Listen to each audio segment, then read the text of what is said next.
কথা ভুলে গেছেন? আপনারা কি আয়না ঘর ভুলে গেছেন? মনে হয় ভুলে গেছেন।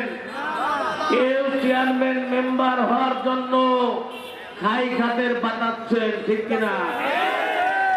আর একটি দল আমাদের সাথে আন্দোলনে ছিল, যারা ঢাকা বিশ্ববিদ্যালয়ের বিভিন্ন হলে সাদ্দাম ভাই জিন্দাবাদ, শেখ হাসিনা জিন্দাবাদ, মুজিববাদ জিন্দাবাদ বলেছে, তারা বলছে মুজিববাদ মুর্দাবাদ।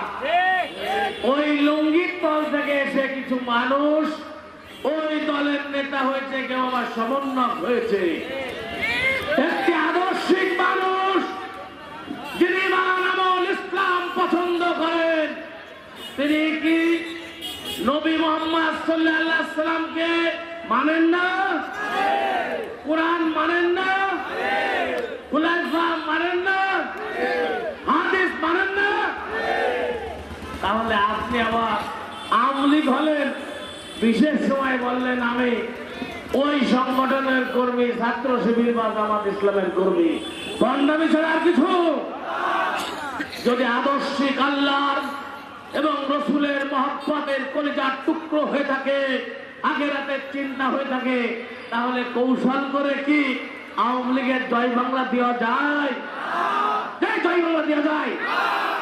তাহলে বুঝতে হবে তারা ক্ষমতায় চায়।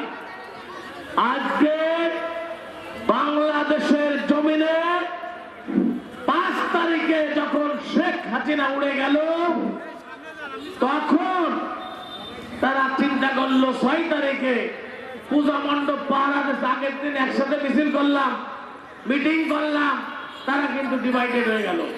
পরের দিন দেখলাম ইসলামিক ব্যাংক দখল, আর আরাফাত দখল, আর আমার তো একজন বিএনপির বেবক মূর্খ কোন গরুর দড়ি দিয়ে একটু টান দিয়েছে, হয়তো কারোর বাড়িতে একটু ভেক্সি মারেছে, তারা হলো দুর্বৃত্তকারী। আর ওই ব্যাংক ডাকাত, ব্যাংক চোর হলো বাংলাদেশের ইমানদার মুত্তাকিন। তাই তাদেরকে বলতে চাই, আপনারা তো সবসময় ভালো কাজ করেন। জিয়াউর রহমান আপনাদেরকে রাজনীতি করার সুযোগ দিল। 86 সালের নির্বাচনে আপনারা হলেন কি? বিশ্ব বেঈমান। আওয়ামী লীগের সাথে ভোট করলেন। 91 সালে আমাদের সাথে থাকলেন, যে আপনারা আবার 95 সালে বললেন এইবার গণস অসহযোগ দিয়ে আওয়ামী লীগ ভাইদের সাথে একসাথে হয়ে বেগম খালেদা জিয়াকে টেনে হিসলে নামাবো। আমরা নেমে গেলাম ভাইরা আমার। আমরা 116 সিটে নির্বাচিত হলাম, 85 সিটে 50 থেকে 5000 ভোটে ফেল করলাম। আপনারা পাইলেন 3 সিট। যাই হোক, সেদিন জীবিত ছিলেন মাওলানা মতিউর রহমান নিজামী, মীর কাসেম। আজকে যারা জেল কাটে নাই, আন্দোলন সংগ্রামে ছিল না, তারা কিছু লোককে আজকে তারাও কিন্তু সুবিধাবাদী ছিলেন। 5 তারিখের পরে তাদের আজকে বিএনপি করার বয়স 1 বছর। সেই কিছু মানুষ তারা তাদের সাথে গোপনে আতাত করে একটু একটু খাই দেয়, 2-1000 টাকার লোভে ঘুরে। তাদেরকে বলি ভাইরা আমার, আপনারও 100 আমাদের সাথে নির্যাতিত ছিলেন, হয়তো সাংসারিক কারণে হোক, ভয়ে আপনারা এদিক ওদিক ছিলেন।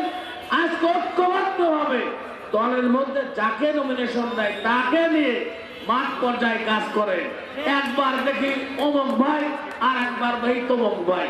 আপনারাও ভাই ভাই ছেড়ে দিয়ে দল যাকে দেবে তার সাথে থাকবে।